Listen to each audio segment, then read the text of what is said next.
If you're an Uber driver, you're being manipulated like a marionette by big data and big algorithms, all for the profit of the company to the detriment of you, the driver. I'm Scott Ott with Right Angle and my co-host Bill Whittle and Stephen Green, brought to you by the members at BillWhittle.com. Men, this is the new economy now, the gig economy. Everybody's got a side hustle, and Uber is one of the most well-known, including Lyft and others like it, Amazon's Mechanical Turk. A lot of people out there who are making extra income or trying to make a full-time go of it in these businesses. And now the story comes out in the New York Times that Uber is using psychological manipulation through the Uber app to basically force drivers to do things that are against their best interest. For example, they know that human beings are goal-driven, and so a little thing will pop up and say, hey, I see you're just $15 from your $330 goal, which is not a goal you had, but they just made it up for you. Or they have this little gamified stuff where because you're not really making as much money as you'd like, you can get little badges and icons and little things like that on the app that are supposed to get you excited and keep you going. They also know that human beings tend to binge. And so before you're done driving your current fare, a little thing will pop up and say, hey, 2 minutes from you, there's the next fare. So it's like Netflix, where they're trying to get you to sort of chain smoke Uber passengers and keep moving you through that. So all of this draws concern from some professors and some experts at the New York Times, who are basically saying, in the new gig economy, is it possible that big data will be used as a tool to manipulate the little guy?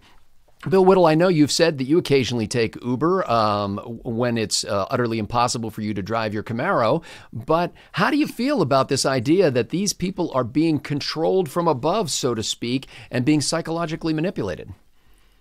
Well, first of all, if you cannot resist something that says if you just put in another 10 hours of your time, you'll win the little silver medallion, you're probably not enough of an adult to make it in the world. I should have had this ready because I love it so much. I'm getting to it. But in any event, Scotty, corporations do this all the time. People do this all the time. Everybody does this all the time. You can't very well fault Uber for trying to accomplish whatever it needs to in order to get maximum efficiency for the company. That's their job. That's what you expect them to do.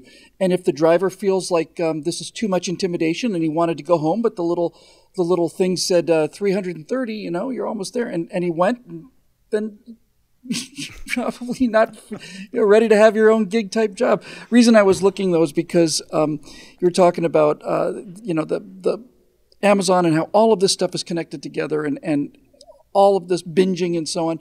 There's a tweet here I just love so much. It's from a guy named Justin Shanes, and it says, Amazon thinks my recent humidifier purchase was merely the inaugural move in a newfound hobby of humidifier collecting.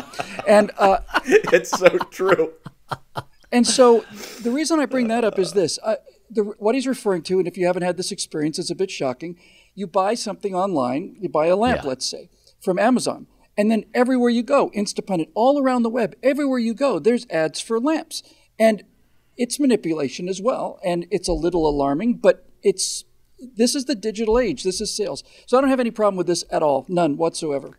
Steve, this can get even more intense because they'll be able to, they're already able to monitor, for example, how much the driver uses his brakes, how often he accelerates rapidly and things like that. And they could actually send a message to you, the driver, Stephen Green, that basically says, hey, it looks like you've been a little heavy on the pedal lately. Your last 3 riders have reported that they felt unsafe in your presence. Why don't you head on home?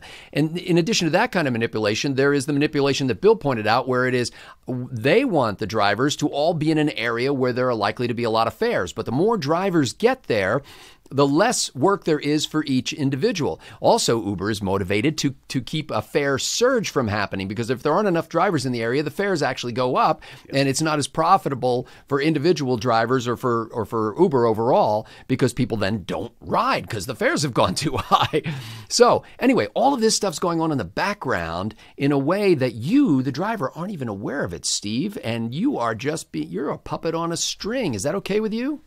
Well, let me tell you about puppets on strings. This reminds me of a bit of family lore. Apparently the story is true. I'm too young to remember it. But my mom and I were having dinner over at her folks, and I was probably about 3, maybe 4 years old.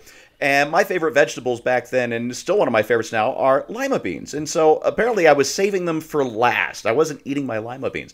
My grandfather looks at my plate and says, "Eat your lima beans."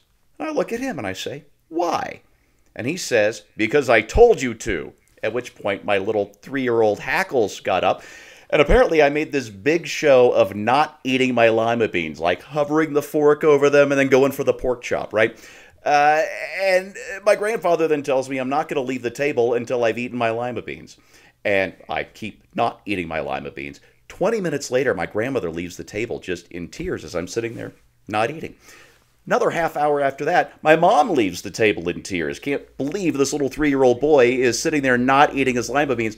And 20, 30 minutes after that, my grandfather finally storms away from the table in frustration, at which point I picked my fork back up and ate my lima beans. Now, if you're the kind of guy who's going to bristle at this stuff, guess what? You're going to get the notice from Uber. "Ooh, you're only $15 away from your goal." Oh, shut up. I set my own goals. And then you're going to drive home. But if you're the kind of driver who gets that kind of message and thinks, "Gosh, I can make another $15, $30 before I go home. Treat my family to pizza," then you're going to do that. And it's up to the individual. And this is part of this, I think, is hardwired into our personality. The other part of it is learned behavior. But whatever it is, these aren't mind control rays that you need to put on the tin foil to prevent from soaking into your brain. Do what you want with the messages. You'll be fine. You know, you don't have to make extra money. You can make extra money. You can treat your family to lima beans. There you go. I love lima beans. Little butter, little salt. You don't actually have to have an app to tell you that most companies are trying to get their workers to do as much as possible and pay them as little as possible. And most workers are trying to get paid as much as possible by doing as little as possible. That's an age-old sort of covenant that we have between employers and employees. The only difference here is really that this, in a sense, is being done on one level by some impersonal forces. Obviously, humans create the algorithms and set in motion the mechanisms. But for some reason, the offense is that we are being manipulated by big data, so to speak. Oddly enough, I kind of prefer this because when big data is manipulating me, I don't have a personal problem with anybody. But if you're going to work like most people are, and you've got like Big Joe manipulating you or Big Marianne manipulating you, that hurts. I think it's okay to have data do it to me. For Bill Whittle, Stephen Green, and Scott Ott, this has been Your Right Angle, brought to you by the members at BillWhittle.com.